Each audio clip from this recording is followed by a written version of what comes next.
Primary माबायदि सोलिगासिनो दं नोंथांमोननि बिटिएफ पार्टी गासै रादाब बुथुमगिरि नोंथांमोननिसिम साबायखर थाबाय। दिनै बनरगाव 9 नं बनरगाव समस्तिनि थाखाय मोनसे जारिमिनारि दिन, गोथार दिन। दिनै बे 23 मे खालि जोंनि बे बनरगाव ब्लक अफिसखौ जोङो दिनै खुलिनो हाहैबाय। लोगोसेयैनो बेजों बहाय दाउलिगुरि प्राइमारि हिसाबैबो जोङो अफिसखौ दाजाबफानाय जागोन। जिहेतु जोंनि इलेक्शना खाथिनिफ्राय खाथि जाबोगासिनो दङ। दा बेनि थाखाय जोंनो ज' सावरायलायनायनि डिसिसन लानायनि मोनसे प्लेटफर्म नांगौ। बे प्लेटफर्मानो जाहैबाय अफिस। जोङो आगोलनिफ्रायनो नाजाबाय थादोंमोन, किन्तु ओरै फारसेथिं जे मिटिं सिटिं बायदिसिना माबानि थाखाय टाइमखौ मोनथ'वाखैमोन। दिनै किन्तु जोङो खुब गोजोनथाव बाथ्रा, दिनै जोंनि ब्लक लेभेलजों लोगोसे रायजो राजाफोरनि बायदिसिना सावरायनो गोनांफोरखौ जोङो बेवहाय जिरायनानैनो सावरायलायनानै जोंनि फैबाय थानाय इलेक्शननि प्लेन पलिसिफोरखौ बानायनो हागोन। बेनि थाखाय जोङो खुब गोजोननाय मोनदों। नोंथांमोना दासान्दि दाब दाब गामिफोराव समस्तिनि सिङाव थानाय दाब दाब गामियाव मिटिं खालामगासिनो दं। रायजो राजाफ्रा नोंथांमोनजों माबायदि गसंथानो? धन्यबाद। जोंहा बियो थांनाय 4-5 मासनि आगोलनिफ्रायनो CWC प्लास PMB पलिसि मेकिं बडिनिफ्राय मोनसे बिथोन दङ। इलेक्शना जिहेतु फैगासिनो दङ, बेनि थाखायनो जोंनि गासै कर्मकर्ता गामि लेभेलनिफ्राय आरम्भ खालामनानै सेन्ट्रेल लेभेलसिम जोंनि बिपिएफ दोलोनि दैदेनगिरि मावफारिया, बुथ लेभेलनि मावफारिया, ब्लक लेभेलनि मावफारिया, प्राइमारि लेभेलनि मावफारियाफोरखौ बिथोन होदों।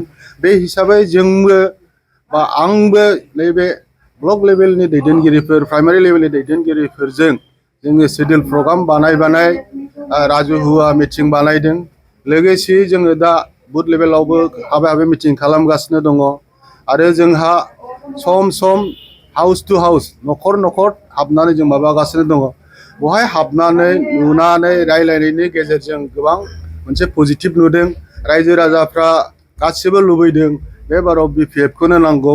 बिपिएफखौ जोङो जेरैखि जाया लाबोफिनगोन।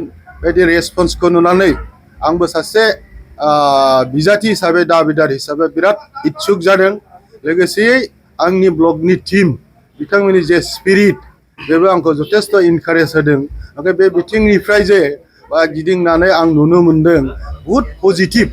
स्पेसियेलि जोंनि बनरगाव समस्ति, जे 9 नं बनरगाव समस्तिया दिनैसिम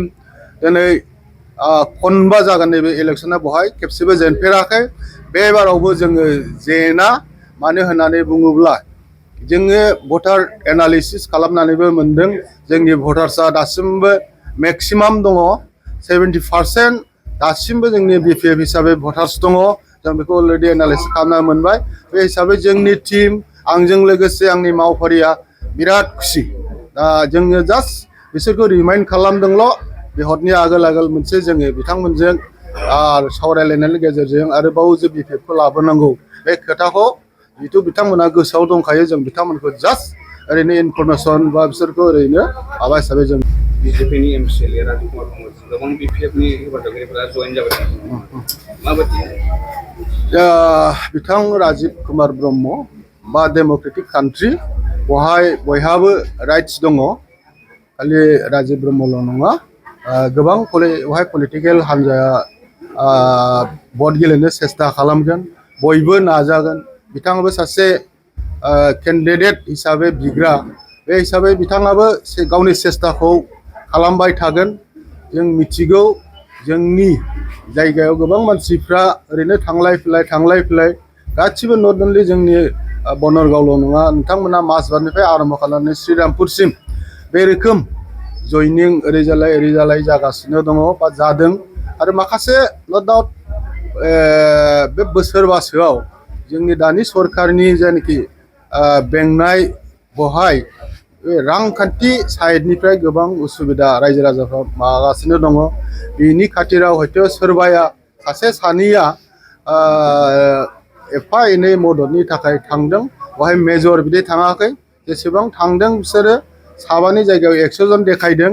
खिन्थु जोङो लगे लगेनो थांफिननानै बिथांमोनजों रायज्लायदों बिसोरो जास्ट ओरैनो पेपाराव थानाय बादिल' खिन्थु प्रेक्टिकेलि जोंजोंनो दंजोबो सम जायोबा बिथांमोना गासिबो फैजोबगोन मानो होनना बुङोब्ला बिथांमोना बुथ लेभेल प्राइमारि लेभेल आरो स्पेसियेलि जोंनि ब्लकनि जेनाखि टिम बिराद स्ट्रं बिथांमोनानो बिसोरखौ मोजाङै कन्ट्रल खालामगासिनो दं बिथांमोनहा खोथा होदों बे साइडनिफ्राय जोङो थ' सिन्था खालामाखै जोंहा दिनैसिमाव आं दहायनो बुंदों 70%आनो दासिमबो जोंनो दङ बे हिसाबै जोंनो 70% गाहामबो मानसिबो नांखाया खिन्थु अब्लाबो जों मेक्सिमाम मार्जिनाव देरहानायखौसो जों दा जुजिगासिनो दङ।